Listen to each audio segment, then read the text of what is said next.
Shalom semuanya. Hari ini kita akan belajar mengenai bagaimana seseorang bisa mengalami proses kelahiran baru. Ketika kita membaca tentang perbincangan Yesus dengan Nikodemus, Yesus berkata kepada Nikodemus bahwa ia harus dilahirkan kembali. Tapi Nikodemus berkata, bagaimana seseorang bisa dilahirkan kembali jikalau ia tidak masuk lagi ke dalam rahim ibunya? Namun Yesus berkata, Yesus menceritakan tentang perumpamaan angin. Angin bertiup kemana ia mau dan kau tidak tahu dari mana ia datang. Ini menandakan bahwa seseorang bisa lahir baru. Itu adalah misteri dan anugerah yang kita tidak bisa selidiki. Kita bisa mengajak seseorang untuk ke gereja, kita bisa mengajaknya untuk pelayanan, terlibat dalam program-program gereja bertahun-tahun. Tetapi kita tidak bisa menjamin seseorang itu bisa lahir baru dan menerima Yesus dalam hatinya. Tetapi apakah dengan demikian lalu kita akan stop untuk memberitakan Injil? Tidak. Alkitab katakan, pergi beritakanlah Injil kepada segala makhluk. Barang siapa percaya dan menerima akan dibaptis mereka dalam nama Bapa, Anak dan Roh Kudus, dan ajarlah mereka tentang apa yang Yesus sudah ajarkan kepada kita. Ada bagian yang harus manusia lakukan, yaitu memberitakan Injil. Tetapi ada juga bagian yang Tuhan lakukan. Anugerah keselamatan dan lahir baru itu adalah bagiannya Tuhan. Bagian kita adalah pergi memberitakan Injil. Kita tidak akan tahu kapan dan waktu yang tepat di mana Tuhan menjamah orang itu dan orang itu merespon dengan imannya.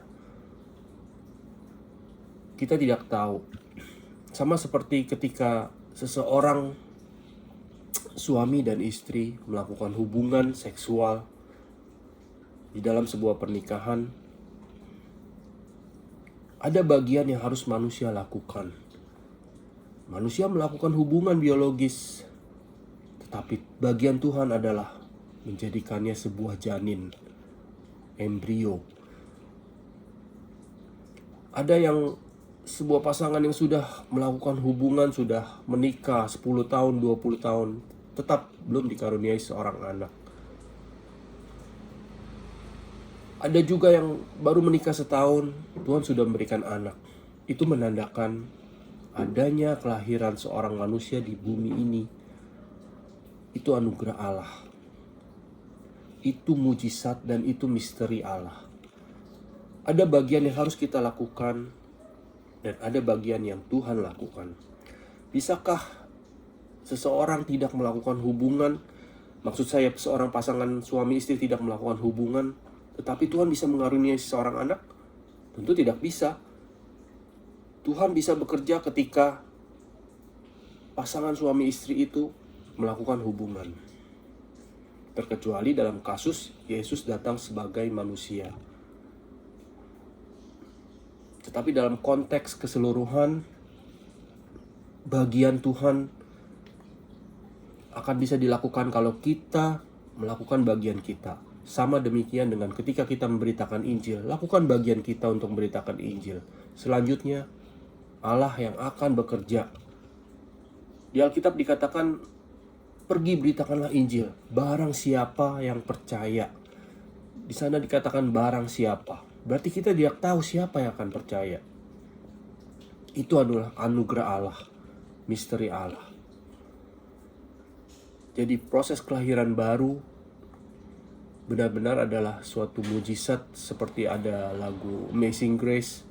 Seseorang yang sudah sangat terpuruk, dia mengalami anugerah keselamatan dari Tuhan dan dia diselamatkan. Demikian renungan kali ini, semoga memberkati kita semua. Shalom.